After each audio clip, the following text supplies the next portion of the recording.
Hello Libra, welcome to Dove and Serpent Tarot. If Libra is your sun, moon, or rising sign, this is your reading. Please hit the like button, leave a comment, consider subscribing to the channel, especially if this reading resonates with you. And if there is anything you would like me to pray over or meditate upon or send positive energy toward, please let me know. Now, this is going to be a general reading, so try to be open and receptive to whatever may come through during our time together. I am merely the messenger. And I ask you to connect directly with each of these cards and use your own intuition to take you beyond the details that I might provide. And remember, Libra, that the most important part of any tarot reading is you. All right, a lot of activity there with the Knight of Wands, fire on fire. That's very, very active fire energy. That is some real enthusiasm, but let's see where it's going. Let's see what is generating this. Already I see a lot of good, good energy here. Interesting, okay. All right. Let's select the mystery card, bonus card, confirmation card. For that, we're using Rider-Waite-Smith. And this is just one card that we select randomly. We're not going to look at it until the very end. All right. So what we're going to do is put the frog on top. We're going to set it down over there. We're just going to leave it. And hopefully that card will tie everything together, give us the confirmation that we're looking for at the end of the reading. All right, let's take a look at this energy now. We see a lot of interesting things. We have major. We have a lot of good fire. We have some water here. Interesting with the water. We're going to have to investigate this stuff. We've got a little bit of air, which is good. And we've got some earth energies, which is good. So it's a pretty balanced reading, right? There's a lot going on, but at least we have all of the elements in balance, okay? First of all, this knight. The Knight of Wands here is very enthusiastic. It's very ready to go. This is some energy that does not want to be contained, does not want to be held back. You are going after your goals with gusto, with literally nothing restraining you. Right? This is pure energy, fire, enthusiasm, creativity. This is some energy that sometimes can get carried away. All right? Like the horse there. Sometimes is carrying away the rider. Yeah. So it's a situation where I think you feel very empowered. You feel very alive. Right? You feel a lot of energy. You're ready to go. Could be that you are experiencing a resurge of your creative energy, a lot of ideas coming, a lot of motivation, a lot of enthusiasm coming right now, kind of coming all at once. And it does need a little bit of tempering. It needs a little bit of direction. We have to be able to hold the reins of this horse. Because I think you're really trying to aim it toward this earth energy, right? We see the fire here, but also in the Four of Wands. That's fire, but it's fire that's now contained in a ring. It's been given form. It's been given a relatively happy place to live, right? And we're using this fire, we're using this heat to both grow the life that we're looking for, right? To manifest what we are aspiring to in life, but to also move ourselves forward with our spiritual endeavors, right? Spiritual progress, as well as the more earthly, or you could say mundane progress, are kind of overlapping here, right? With the same kind of energy. So this energy, and you'll have to excuse my voice today.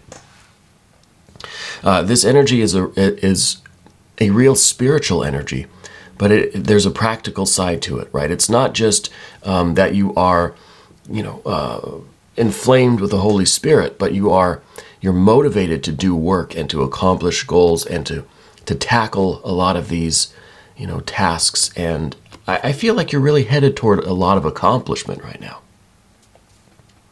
especially with the Four of Wands. But where is all of this enthusiasm coming from? Well, I think we've let go of something recently. I think this Death card in the recent past, this is kind of yesterday's energy. I think that we are learning to leave the past in the past. Now, the Death card might not be anything specific. It could be that we're coming to realize that negative energy, past circumstances, situations, feelings, events, people are just that. They're in the past.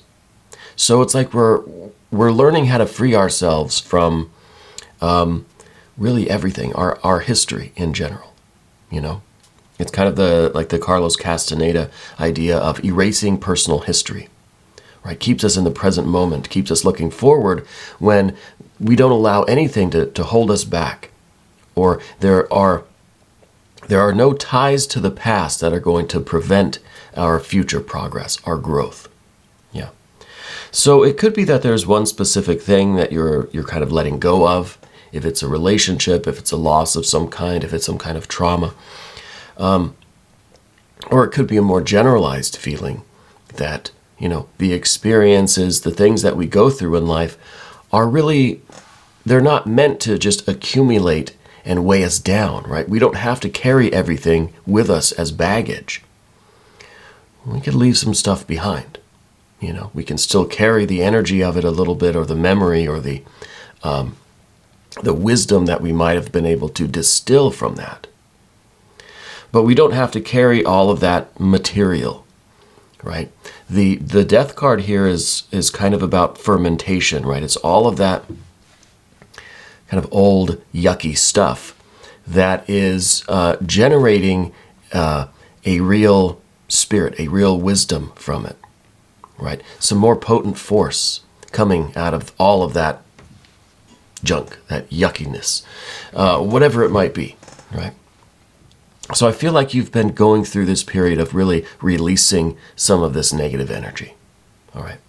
And I think this is the spirit that results from the fermentation of all of this old stuff, right? Letting this old stuff kind of go, and not holding on to it, not trying to extend its life longer than it really needs to be. If it's a relationship, a job, if it's just a way of thinking, or a particular practice or habit, or an energy that we're immersed in. We're letting this go. And in that process, we're generating a lot of this fire, spirit. The creative force and fire. And with that, we are realizing, I think the more active you become, the more you realize there is a need for a little bit of structure. So we're taking the fire and we're giving it form. We're giving it a relatively happy place to live. So we're taking the stones from the physical world, right? We're creating a boundary. We're saying, okay, this fire is going to just exist in this circle that I'm building here, in the middle of nowhere, out in the forest, in the dirt. I'm creating that happy place for this creative energy. So you're giving yourself some sort of boundary, some sort of demarcation, a border to this fire energy. Yeah. And I think that if we at least set ourselves up in that way, we'll know what the goal is, right? We'll know what we're trying to accomplish. We'll have a little bit of structure. A little bit of limitation is good, right? If there were no boundaries, then there'd be no target, right? Can't have a target that is just, has no borders. It's just infinitely expanded. So, for a dartboard, we need the rings around it so we know where we're aiming, right? And I think that's what we're realizing here, that we need to have a bit of a boundary. Now, we also understand that this ring of stones is not permanent, because after we hang out here around the fire long enough, we can just extinguish the fire and put the stones back and we can move on. So you accomplish what you set out to accomplish, or maybe this is a temporary project, a temporary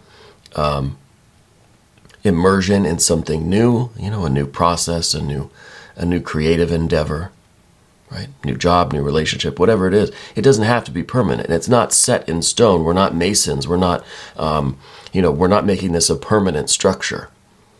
Right? We're not using any mortar. We're not gluing it together. So we can replace the stones. We can take it apart and we can continue on. So it's not a permanent limitation. It's just a temporary boundary, so we know where to sit, right? We know where to look, where to aim. So I think that's an important lesson that you're learning about your own kind of creative energy, right? Otherwise, again, the horse is liable to just carry you off, run away with you. Now we're also looking at this Eight of Pentacles up above. This is what we're trying to accomplish. This is our aspiration. We want to grow a life that has many discs, right? Many campfires. We want to have a lot of success in different areas of our life. We don't just want to be really good at one thing, or to be so, to achieve so much in our career that we forget about our spiritual life, our family life, our personal development, all this stuff, our love life, our experience, our artistic side. We want all of those. So we want our tree to grow in a very equal way. We want all the flowers to grow and to bloom, according to their nature. We want all the fruit that we're growing to be, big, juicy, abundant fruit. We don't want one really huge tomato and then a couple little tiny ones. We want everything in proportion. So it's a conscious directing of our energy into different areas of our life: home, family, career, love life, spiritual progress, attainments, right? Inner work. And that takes a lot of diligence. That takes a lot of, self-control. Yeah. It really have to focus. Perhaps the idea is that we have to focus on one target at a time. That maybe but we have to know then when it's time to dismantle this circle, this fire, this ring, and put the stones back and then focus on a different fire, or take a little bit of a walk and do it again, Because we do want things to be in proportion, but if we get stuck on just one, if we start to believe that this is a permanent structure, then this is going to be way off balance. This is not going to be proportionate at all, right? So this is what we're aspiring to, very full life. And beneath the surface, I guess we've got fire and air here. This might be maybe an air sign person in your life. I don't really think that it is. This could be just it could be a very, very easily corrected imbalance in your kind of decision making. Yeah, this is Libra we're talking to, so there's this need for balance and for connection, and I think for fairness, for harmony. I see that the fire energy is really, we're spending a lot of time thinking about it, right? And with all of the thought that comes here, see, we have two knights, right? We've got a Knight of Wands and the Knight of Swords.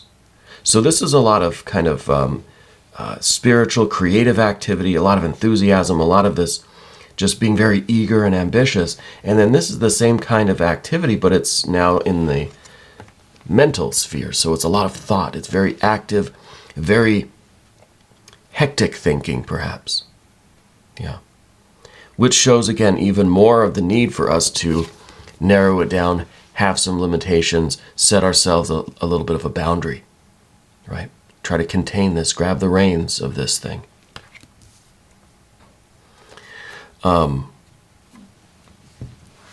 So this Knight of Swords is beneath the surface. So I think this might be just kind of a tendency that we have to be aware of in ourselves, that because we are so busy mentally, you're a thinker. Libra, you're a thinker. You want the exchange of energy. You want the ideas to flow. You want communication, right? But this card's here to tell us that we could get so carried away with just the thinking and the talking about it that we might not get to the actual doing. Yeah. So that leads us here to this Hermit. Because the Hermit is some energy that knows when to pull back. See, this is the Hermit's kind of, well, it's the next step. It's the way forward here. So that we can reach our goals and attain what we set out to attain.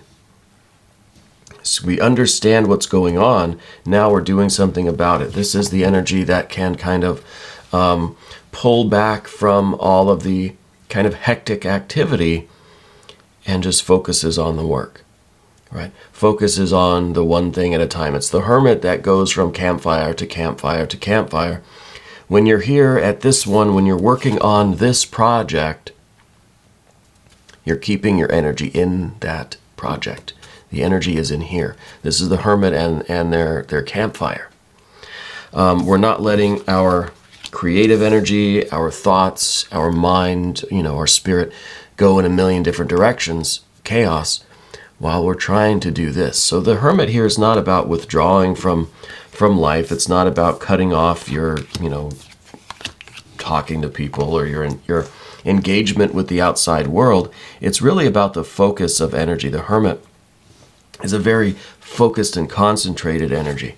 All of the focus is concentrated in that light, And I think this is kind of that archetype of,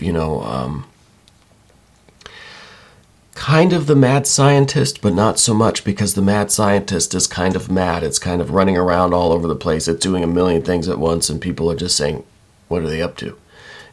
It's kind of like that. This is more someone like the alchemist in their laboratory. It's rather quiet and calm. They seem very focused, but I don't really know what they're doing. I don't see anything going. There's some stuff bubbling here and there, but it's not just this wild and crazy show. It's not frantic and hectic and chaotic. It's a little bit more concentrated and refined. There's almost a modesty about it,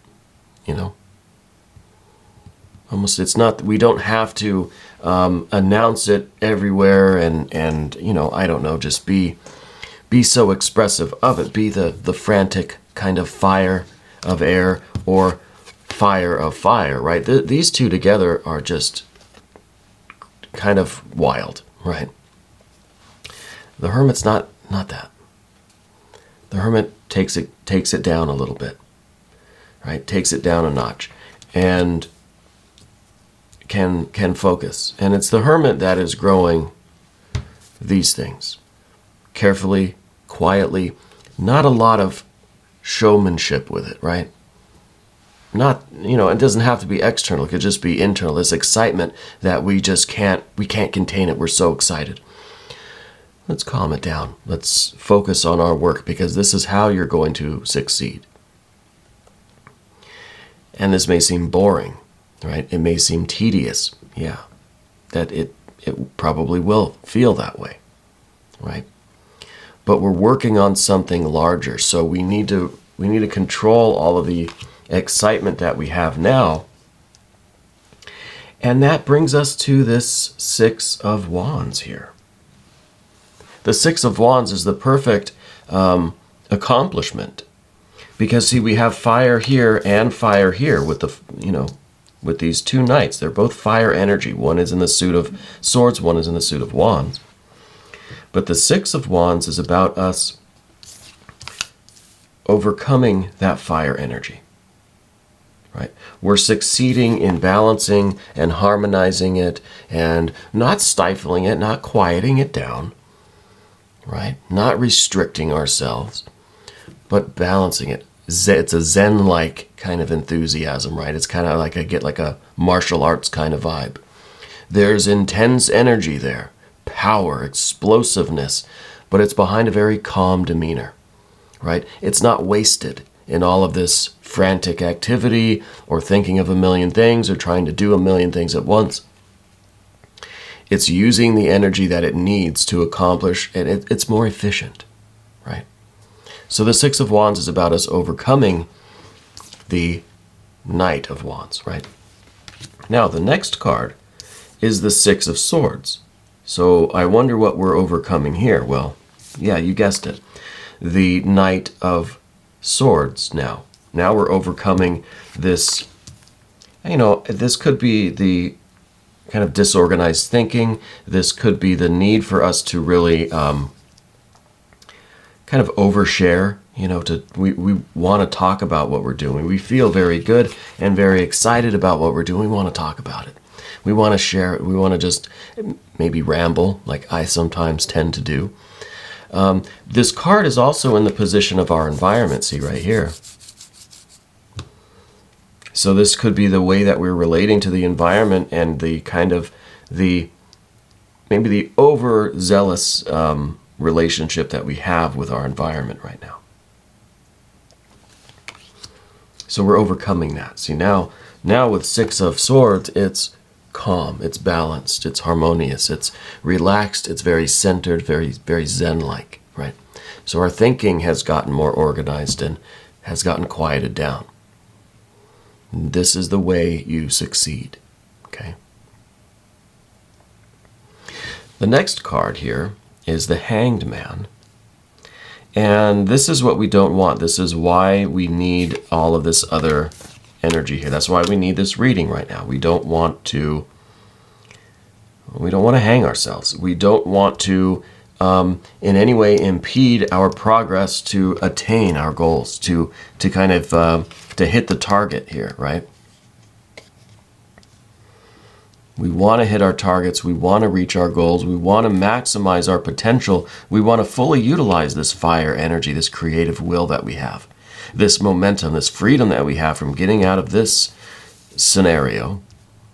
We don't want to hamstring ourselves, right? We don't want to do anything that might hinder our progress or prevent us from really fulfilling our potential here. Okay, so we got to be careful that what we're doing now is this helping us to maximize our resources, maximize the opportunity, right? Take full advantage of what the universe is providing for us? Or is what we're doing right now in this moment holding us back? Is it keeping us from reaching full potential? Are we going to maximize this or not, right? So this is why we don't want the Hanged Man. Right? We don't want to impede our progress in any way. So that's why, again, I think it's very important that we understand this energy. Now the final card is the Eight of Cups. I think we are making progress. I think the eights in this situation are talking about, in this case, I really think it's a situation that's improving, because I think it relates us all the way back here to this Death card, the things that we're letting go of, that is generating all of this fire and creativity and enthusiasm and interest and ambition, because we're letting go of this negative energy. Well, now when we get through these cards, we're kind of seeing how, yes, we're letting go of a lot of this negative water, but now we need to fill it back up with the joy and the pleasure and the success and all of the kind of new water, right? So I think we're learning this process and we're understanding, because the Death card is, I always say this about the Death card, it's not so well defined. It's not just, oh, there's death and then there's rebirth. It's a constant process. It's an infinite moment, right? It's not just, oh, something dies, something's reborn. Things are dying and growing, decaying, and being born constantly, infinitely, eternally in every moment, right? So this is an ongoing process, and I think this card at the end shows that, hey, our work's not over yet. There's still more of this negativity that we need to flush out. It's like flushing out the oil in your car or something. Like, it's good to drain all the oil out, and then you put some new oil in, right? I think that's pretty much how it works. And this is the same thing, but we're talking about energy, right? We're talking about the spiritual oil, I don't know, holy oil. So I think this card's a really good reminder at the end that we need to continue this process, and let's do all this, but let's circle back around. If we're thinking about the Hanged Man of not wanting anything to hold us back or hinder us from hitting our goals and making all of this progress, well, let's remember to bring it back around, and let's keep getting rid of all of this negative energy. Let's work through this. And this is not an easy process. So it needs more attention. You know, we need to kind of circle back around and check in with this as often as we feel necessary. But now I want to look at this mystery card. Thank you, Frog, for your help today, my little buddy. We're still looking for a name for the frog, so if you have any suggestions, leave them down in the comments. We've named the alien. It's Alien Simon Mork Ripley. You can call him, you can call him whatever you want. All right, he doesn't mind. They. But the frog, I don't know. We haven't settled on a name for the frog yet. The mystery card, though. I don't know. Maybe like a 9 or a 10 of discs, I think would be good, showing that we're making progress, that we're reaching those goals, right? That we're setting out to, that we're going to eventually begin to harvest all of this wonderful abundance that we're aspiring to, right? That's kind of what I want to see. Let's find out. Oh, aha! Wheel of Fortune. This is this is the bullseye, right?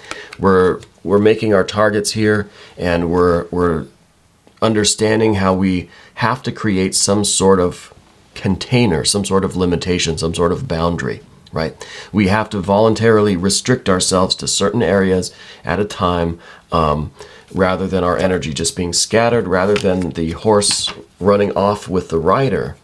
We have to create this ring that we can operate within. That's the magic circle, right? Well, this is the bullseye. We're hitting our target.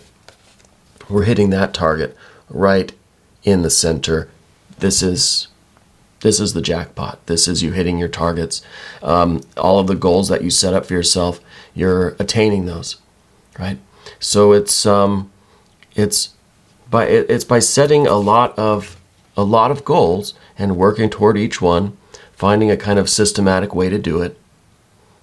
That's how you're going to progress. It's not by having just one giant target, right? And then hoping for the best, hoping you hit kind of somewhere in the middle. This is having small, manageable goals and reaching them, and understanding the energy that's involved in what's required of you to do this. But this is bullseye, right? A bullseye and a jackpot. That's something special. So Libra, I'm very excited. We are going to do an extended. If you want to stick around, just click up there. That'll give you access to all of the extended readings. I encourage you to cross-watch, check your other placements. It's going to be good for you. It's going to be good for the channel, right? Because the algorithm likes engagement, interaction. So, if you feel inclined to watch some other readings, watch as many of these videos as you wish, all right? And let me know what you think of them.